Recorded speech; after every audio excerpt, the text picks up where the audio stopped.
Hey folks, I just wanted to walk you through the syllabus vocally here for a second to explain some things that might not be super intuitive on paper and make sure I answer some questions that might come up as we go along. So this is the syllabus. It will be uploaded on Course 10 where it usually is stored. You all know the basic course information, my contact. You've used UBookMe before, so you're familiar. I'll have office hours from 9 to noon on Tuesdays, but you can also make appointments other times to spend time with me as well. If you'd like to watch this video again, the link will be held on the syllabus. This one will change a little bit, but you can find this video on the syllabus anytime you like. For the sake of time, I'm going to skip past the course description and course objectives and just tell you that this course is focused on really two ideas. One being leadership, what is it, and what good is it for us? And the other being advocacy, and how does leadership intersect with advocacy in our work as student affairs practitioners. So that's what we're going to spend the next couple of months talking about.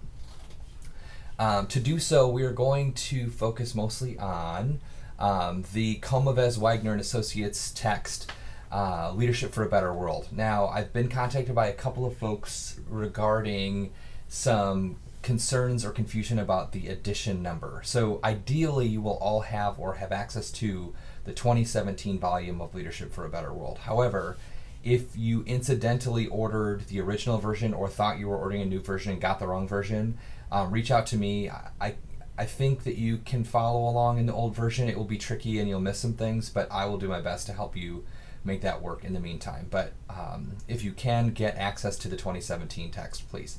You also need an APA manual for a couple things we're going to do here, and I'll have several other readings available throughout the semester.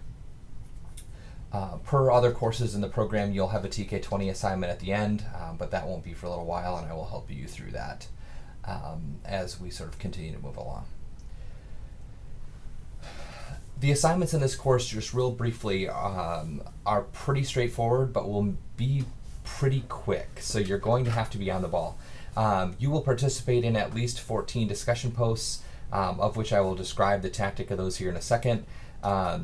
If you all recall, in Foundations, you presented a conference proposal or a conference presentation. In this course, you have the opportunity to present that conference proposal or submit that conference proposal to SACSA and potentially present that here in the fall. If you choose to do so, I will give you more points for it than it is worth if you do not submit to SACSA. So know that you have that option. Also, know that if you want to submit to SACSA, that proposal is due June 9th, which is a week from today, so Friday, June 9th. So if you want to get that done, you're going to have to move quickly to get your SACSA stuff in, okay? You will also do a presentation on a noted advocate. You'll do a leadership self-assessment that I'll describe here in a second. You'll do a program proposal. If you do not submit to SACSA, you have to submit one anyway. You'll submit an advocacy philosophy, and then you'll finish this final project that is in two parts. The first part being an advocacy statement of purpose and a brief literature review, and then the second being an advocacy intervention plan. So there's that.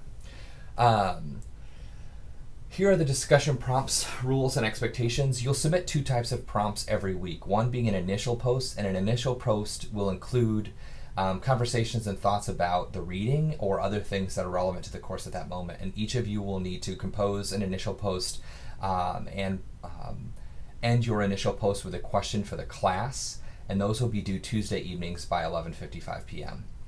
Once you've all submitted your initial posts, by Thursday evening at 11:55, you will submit an engagement post under a separate discussion thread. The engagement post is intended for you to have read, synthesized, and respond to 3 of your peers' initial posts. So you'll have to sort of read through and kind of summarize what you think they're saying and sort of engage with the ideas that they're putting together. So it's not your classic replying to other posts, it's you sort of trying to construct what 3 other people are saying and sort of respond to that in general. And I think that will make the reading and sort of us processing information much more meaningful. And so we will do that cycle a total of 6 times throughout the next couple of weeks. So we've got that. You've all seen course evaluation stuff, again, 90s an A, 80s a B. This text is exactly the same as it has been in other syllabi. I'll again remind you that late work is 10% per day, so every 24 hours late you will lose 10%. As for the course schedule, so you will have your first discussion post due this Sunday at 11:55. And that post is already in CourseDen.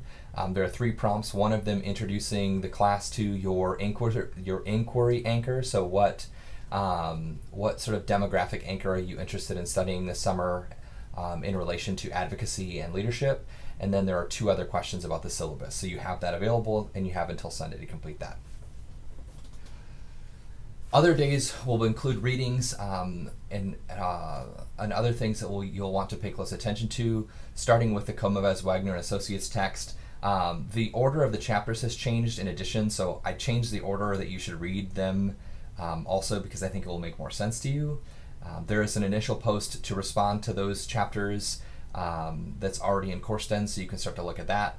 And then if you would like for me to review your SACSA proposal, please type up your proposal in a Word document and submit it to CourseDen, and I will review it and give you feedback so you can turn it over to submit on the 9th. But if you'd like feedback from me, I need those by Wednesday night the 6th. So make sure that you pay close attention to that. From there, we will continue to talk a little bit more about leadership. Note, if you want to submit your program proposals to SACSA for the 20 points, they're due by 5 p.m. on the 9th, which will bring us to Sunday the 11th. Sunday the 11th, you will have to submit what I'm calling a noted advocate video. So you'll all have chosen an identity anchor. For example, you could search for or study individuals with variabilities or disabilities, right? And so your noted advocate video is intended to help you find a human being that either identifies as having your anchor or somebody who vocally advocates for someone with your anchor. And you're going to create a 5-minute video, whether it be an audio covered PowerPoint or a 5-minute video of yourself showing us various things about this person that we might want to know. But you're going to introduce us to the person, talk to us about their role as an advocate and how they contribute to sort of helping make a difference. So we can all learn a little bit about somebody who's doing good work in the area. And the intent of this assignment is for you to sort of understand what advocacy regarding your identity choice looks like. You can choose any technological mode you would like to, as long as it produces a 5-minute video that you can turn into a web link that I can easily view or you can share with other students. Note that to submit this, you will put it into a discussion board labeled Noted Advocate, so that way the rest of the class can look at some of those and respond to those accordingly. We will continue to read a little bit, and you will all complete Strengths Quest if you have not already. I don't necessarily know if you did that in the fall or not, but if you didn't, here are the links and instructions for that. I also included the link for Myers-Briggs. You're welcome to take these again or look at these again. If you've already taken them, you do not have to take them again. You just have to know your scores for both. If you know your scores for both, you will be able to respond to the paper that is going to be required. Notice there's another initial post and another engagement post.